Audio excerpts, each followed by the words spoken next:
নমস্কার, আপনারা শুনছেন প্রেতকথা 2.0। শুরু করছি আজকের ঘটনা। আজকের গল্পের নাম অন্তর্নিহিত হোস্টেল। আগমন, প্রথম পর্ব। নতুন কলেজ, নতুন শহর আর নতুন জীবন, এই তিনটি জিনিস নিয়েই সোহান তার উচ্চশিক্ষা শুরু করতে এসেছিল কলকাতার এক পুরনো বিশ্ববিদ্যালয়।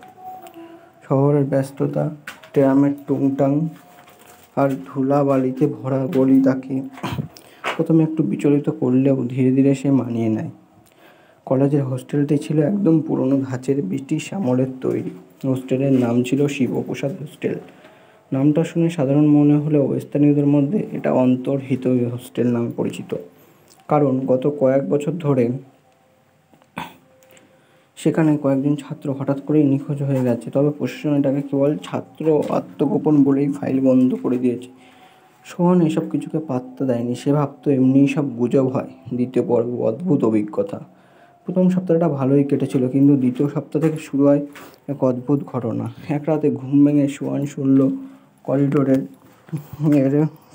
করিডোরের কারো জুতোর টপ টপ শব্দ। সেখানে কেউ ছিল না, কিন্তু পরদিন সে বিষয়টা তার রুমমেট জয়ন্তকে বলল। জয়ন্ত একটু থেমে বলল, শোন, এখানে রাত 1টা থেকে 3টের মধ্যে করিডোরে যাস না। যারা গেছে তারা আর ফিরে আসেনি।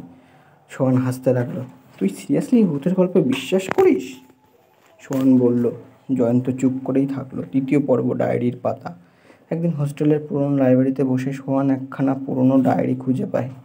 ডায়েরিটা 2002 সালের এক ছাত্র আদিত্যের। তাতে লেখা, প্রথমে হালকা শব্দ, তারপর দরজার নিচ দিয়ে ছায়া ঢোকে, আর ঘুমের মধ্যে এক গলা ফিসফিস করে বলে, আমায় খুঁজে বের করো।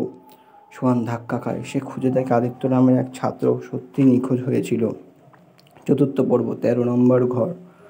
সোহান খোঁজ নিয়ে জানতে পারে হোস্টেলের ঘর 13 নম্বর বহুদিন ধরে তালাবন্ধ। কেউ নাকি মাঝরাতে ওখানে কান্নার শব্দ শুনেছে। 3 দিন পর সে সাহস করে একা রাত্রে তালা ভাঙল। ওই ঘরের ভেঙে ভিতরে ঢুকলো। ভিতরে ঢুকতেই মনে হয় সময় যেন থমকে গেছে। ধুলো আর পচা গন্ধে ভরা ঘরের এক কোণে সে দেখতে পায় একটা ছোট আয়না। আয়নার দিকে তাকাতেই সে চমকে ওঠে। তার পাশে এক ছায়ামূর্তি দাঁড়িয়ে। সে পিছিয়ে এসে দেখে আয়নায় নিজেকে ছাড়ার কেউ নেই, কিন্তু কানে আবার সেই ফিসফিসানি, আমায় খুঁজে বের করো। পঞ্চম পর্ব, প্রেতের ইতিহাস। পুরনো রেকর্ড ঘেঁটে সোহান জানতে পারে ব্রিটিশ আমলে হোস্টেল ছিল একটা নার্সিংহোম। এক মেন্টাল ডিস্টার্ব মেয়ে মীনাক্ষী সেখানে ভর্তি ছিল। চিকিৎসার নামে তার উপর এক ভয়ঙ্কর পরীক্ষা চলত। এক রাতে সে নিরুদ্দেশ হয়ে যায়, আর তারপর থেকেই শুরু হয় বহু অদ্ভুত ঘটনা।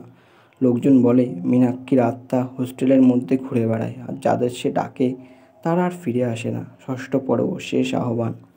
এক রাতে জয়ন্ত হঠাৎ নিখোঁজ হয়ে যায়। সোহান বুঝতে পারে এটা আর কাকতালীয় নয়। সে আবার সেই আয়নার ঘরে গিয়ে দাঁড়ায়। আয়নায় ডিজেমেল তার নিজের প্রতিবিম্ব হাসছে না, চোখ বড় বড় বড় হয়ে এক রক্তচক্ষু। সে ছায়া আবার কথা বলে, তুই এত সাহসী? তাহলে আয়, আমায় মুক্ত কর। ভয়ের মধ্যেও সোহান বলে, তুই কি চাস? প্রেতাত্মা বলে, আমার হাড়গোড় হোস্টেলের পিছনে কুয়োর ভিতর, আমায় শান্তি দে। সপ্তম পর্ব, মুক্তি। সোহান পরদিন প্রশাসনের চোখ এড়িয়ে কুয়োর মাটি খুঁড়ে এক কঙ্কাল বের করে। সাথে ছিল একটি লকেট, যেটা ডায়েরিতে লেখা মীনাক্ষীর ছিল বলে উল্লেখ ছিল। সোহান সেই কঙ্কালকে কলেজের কাছেই গঙ্গার তীরে সৎকার করে দেয়। তারপর থেকে হোস্টেলে আর কোনো কান্না, ছায়া বা নিখোঁজ হওয়ার ঘটনা ঘটেনি। কিন্তু আয়নার ঘরটা কী ছিল তা কিন্তু আজও তালাবদ্ধ। মাঝে মাঝে কেউ বলে আয়নার সামনে দাঁড়ালে এখনও সেই চোখ চলচল করে তাকায়। ঘটনাটা এখানেই শেষ হচ্ছে। তো ঘটনাটা খুবই ইন্টারেস্টিং ছিল। হঠাৎ করে সবার নিখোঁজ হয়ে যাওয়া হোস্টেল থেকে, তারপরে এই রহস্যময় জিনিসটা সোহান বের করলো সাহসের সাথে।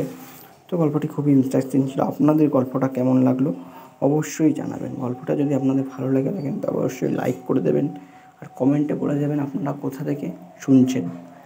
আর আপনারা যদি আমার চ্যানেল নতুন হয়ে থাকেন তাহলে চ্যানেলটি সাবস্ক্রাইব করে দেবেন, আর বন্ধুদের কাছে শেয়ার করে দেবেন, যাতে তারাও এরকম রোমাঞ্চকর গল্প শুনতে থাকে। আমার এরকম রোমাঞ্চকর গল্প শুনতে গেলে আমাদের চ্যানেলে অবশ্যই থাকতে হবে। তো ধন্যবাদ, দেখা হচ্ছে নেক্সট ভিডিওতে। ততক্ষণের জন্য টাটা।